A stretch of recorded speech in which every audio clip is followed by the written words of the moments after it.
ये दो चर वाला रैखिक समीकरण का चैप्टर का क्वेश्चन है। ठीक है, तो दो चर वाले में मतलब होता है दो चर ABCD के किसी दो अक्षर होते हैं।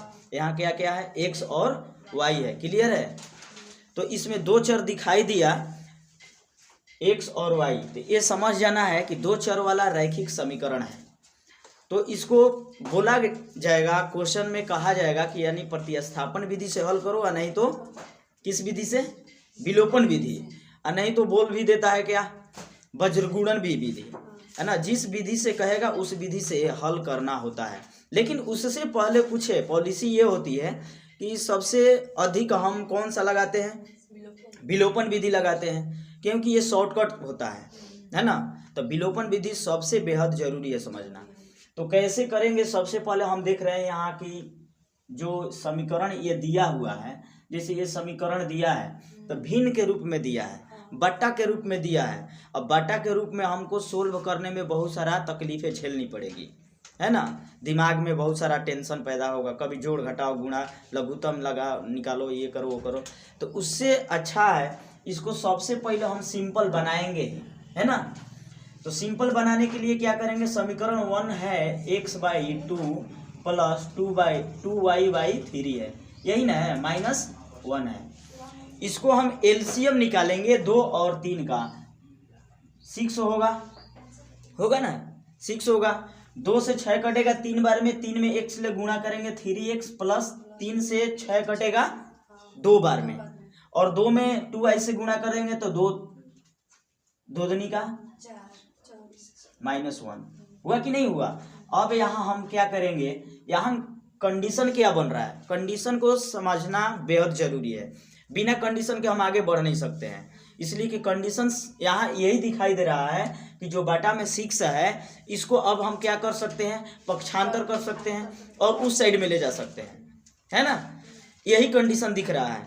और एक कंडीशन दिख रहा है कि 3 और 4 को जोड़ सकते हैं, लेकिन ऐसा हो सकता है क्या, होगा नहीं, क्योंकि दो चर में है। एगो x अगर डबल दोनों एक ही चर में होता तो हमको दोनों को आपस में क्या कर देते, जोड़ देते, लेकिन वैसा है नहीं। अब क्या करेंगे, 6 को हम ले जा सकते हैं, स्वतंत्र रहता है। 3x plus 4y equal -1 into क्या हो जाएगा 6। इस प्रकार समीकरण 1 का हम क्लियर किए। समीकरण 1 हमारा निकल कर आ गया इतना, -1। इसको समीकरण 1 करेंगे, समझ में आ गया। किसी तरह से अगर इस तरह से क्वेश्चन आ जाए तो हमको सबसे पहले सिंपल समीकरण में बनाना होता है। तो सिंपल समीकरण बनाने के लिए जो यहाँ दिया रहेगा उस तरह से हम यहाँ फिर देख रहे हैं कि x - y/3 है, इतना है कि नहीं है। अब इसके भी बटे में 1 साइलेंट है, 1 और 3 का एलसीएम क्या हो जाएगा, 3 हो जाएगा। 1 से 3 कितने बार में कटेगा, 3 से बार में। 1 से 3 कितने बार में कटेगा, 3 बार में। 3 में x से गुना करेंगे 3x माइनस 3 से 3 कटेगा 1 बार में। 1 में जब y से गुना करेंगे तो y ही आएगा, 3 होगा। अब यहाँ क्या करेंगे, 3 को उस साइड में लेकर चले जाएंगे तो क्या हो जाएगा 3x माइनस y बराबर 3 इंटू 3। 3 इंटू 3 कैसे आया, ये बटा का 3 जो है इस साइड लेकर चले गए। इस तरह से समीकरण 2 प्राप्त हो गया कि नहीं हो गया, हो गया ना समीकरण 1 और 2। अब क्या करेंगे, समीकरण 1 2 को देखेंगे।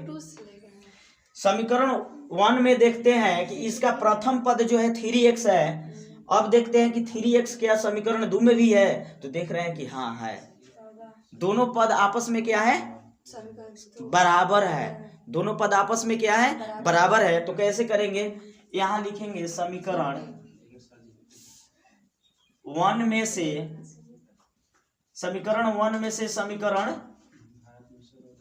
2 को घटाने पर, ठीक है, 2 को क्या करेंगे, घटाने पर। तो समीकरण 2 क्या है, 1 है 3x प्लस 4y बराबर -6, और एक है 3x माइनस y बराबर 9 है, यही ना है। अब घटाना होता है, तो जब भी एक समीकरण से दूसरे समीकरण को घटाते हैं तो नीचे का चिन्ह क्या होता है, बदल जाता है। घटाव की प्रक्रिया में नीचे का चिन्ह बदल जाता है। तो यहाँ जो प्लस है ना, इसको माइनस, ही माइनस है तो क्या कर देंगे, प्लस कर देंगे। क्लियर आ रहा है समझ में? अब देखो, जब एक माइनस में हो जाए और एक ऊपर वाला प्लस में, इस कंडीशन में दोनों को आपस में क्या किया जाता है, घटाया जाता है। दोनों को आपस में क्या किया जाता है, घटाया जाता है। तो क्या कर देंगे, घटा देंगे। तो 3x में से 3x घटेगा, क्या मिलेगा, 0 मिलेगा। क्या मिलेगा बाबू, 0 मिलेगा ना। यानी उसको क्या कर देंगे, काट देंगे। अब 4y और y सिंगल दोनों प्लस में है, 4 और 1 क्या हो जाएगा, 5। 9 और 6 देखो यहाँ ये भी प्लस में था, क्या में हो जाएगा, माइनस में हो जाएगा ना। अब 9 भी माइनस में और 6 भी माइनस में। जब दोनों डिजिट माइनस में हो तो क्या होगा बताओ तो?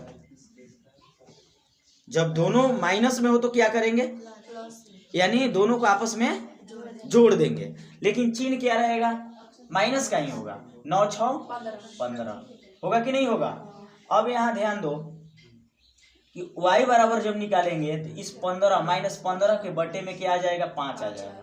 तो पचती आई y बराबर क्या हो जाएगा, माइनस। हो गया कि नहीं हो गया। अब इसको हम समीकरण 2 में रख लेंगे। लिखेंगे समीकरण 2 में y बराबर -3 रखने पर, y बराबर -3 रखने पर समीकरण 2 क्या है, यहाँ है समीकरण 2, 3x माइनस वाई बराबर 9, यही ना है। y का मान -1 रखना है, 3x माइनस इस तरह से है ना, माइनस माइनस क्या हो जाएगा, और 3 9 के साइड में जाएगा तो 3x इधर बच जाएगा, 9 - 3 होगा कि नहीं होगा।